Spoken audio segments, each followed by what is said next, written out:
एक बार भगवान बुद्ध जेतवन विहार में रह रहे थे। भिक्षु चक्षुपाल भगवान से मिलने के लिए आए थे। उनके आगमन के साथ उनकी दिनचर्या, व्यवहार और गुणों की चर्चा भी हुई। भिक्षु चक्षुपाल अंधे थे। एक दिन विहार के कुछ भिक्षुओं ने कुछ मरे हुए कीटडाहों को चक्षुपाल की कुटी के बाहर पाया और उन्होंने चक्षुपाल की निंदा करनी शुरू कर दी कि उन्होंने इन जीवित।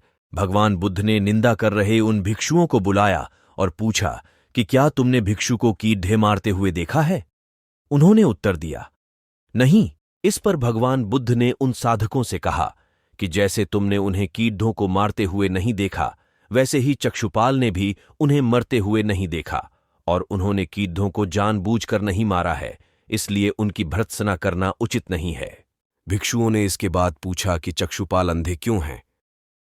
उन्होंने इस जन्म में अथवा पिछले जन्म में क्या पाप किए? भगवान बुद्ध ने चक्षुपाल के बारे में कहा कि वे पूर्व जन्म में एक चिकित्सक थे।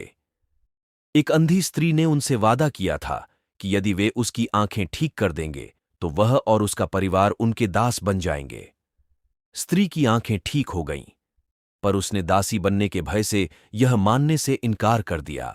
चिकित्सक को तो पता था कि उस स्त्री की आंखें ठीक हो गई हैं, वह झूठ बोल रही है। उसे सबक सिखाने के लिए या बदला लेने के लिए चक्षुपाल ने दूसरी दवा दी। उस दवा से महिला फिर अंधी हो गई। वह कितना ही रोई पीटी, लेकिन चक्षुपाल जरा भी नहीं पसीजा। इस पाप के फलस्वरूप अगले जन्म में चिकित्सक को अंधा बनना पड़ा। एक बार भगवान बुद्ध अपने अनुयायियों के साथ किसी गांव में उपदेश देने जा रहे थे। उस गांव से पूर्व ही मार्ग में उन लोगों को जगह जगह बहुत सारे गड्ढे खुदे हुए मिले। बुद्ध के एक शिष्य ने उन गड्ढों को देखकर जिज्ञासा प्रकट की, आखिर इस तरह गड्ढे का खुदे होने का तात्पर्य क्या है? बुद्ध बोले, पानी की तलाश में किसी व्यक्ति ने इतने गड्ढे खोदे हैं। यदि वह धैर्यपूर्वक एक ही स्थान पर गड्ढे खोदता तो उसे पानी अवश्य मिल जाता, पर वह थोड़ी देर गड्ढा खोदता और पानी न मिलने पर दूसरा गड्ढा खोदना शुरू कर देता। व्यक्ति को परिश्रम करने के साथ धैर्य भी रखना चाहिए। एक बार भगवान बुद्ध भिक्षा के लिए एक किसान के यहां पहुंचे। तथागत को भिक्षा के लिए आया देखकर किसान उपेक्षा से बोला, श्रमण, मैं हल जोतता हूं और तब खाता हूं। तुम्हें भी हल जोतना और बीज बोना चाहिए और तब खाना खाना चाहिए। बुद्ध ने कहा, महाराज, मैं भी खेती ही करता हूं। इस पर किसान को जिज्ञासा हुई और वह बोला, मैं न तो तुम्हारे पास हल देखता हूं, ना बैल और ना ही खेती का स्थल। तब आप कैसे कहते हैं कि आप भी खेती ही करते हो? आप कृपया अपनी खेती के संबंध में समझाइए।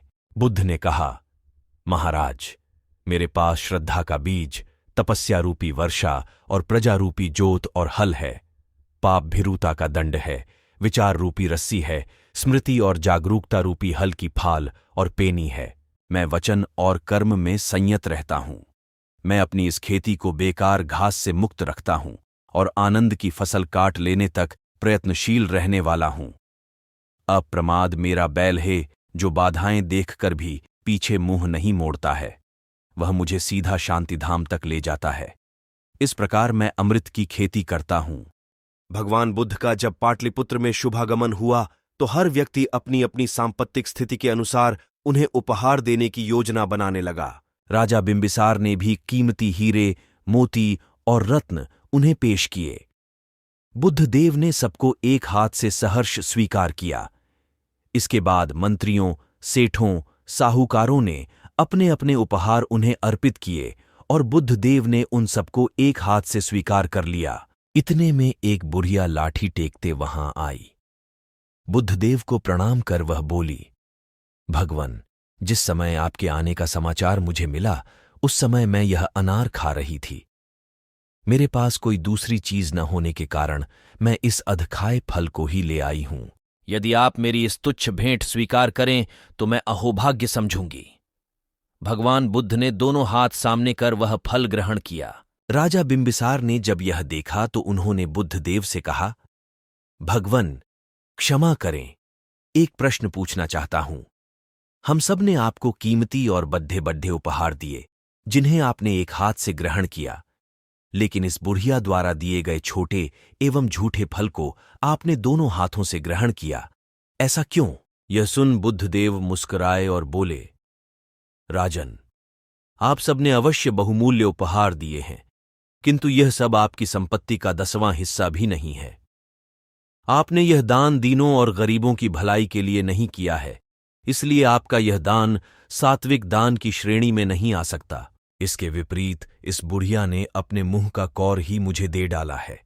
भले ही यह बुढ़िया निर्धन है, लेकिन इसे संपत्ति की कोई लालसा नहीं है। यही कारण है कि इसका दान मैंने खुले हृदय से दोनों हाथों से स्वीकार किया है।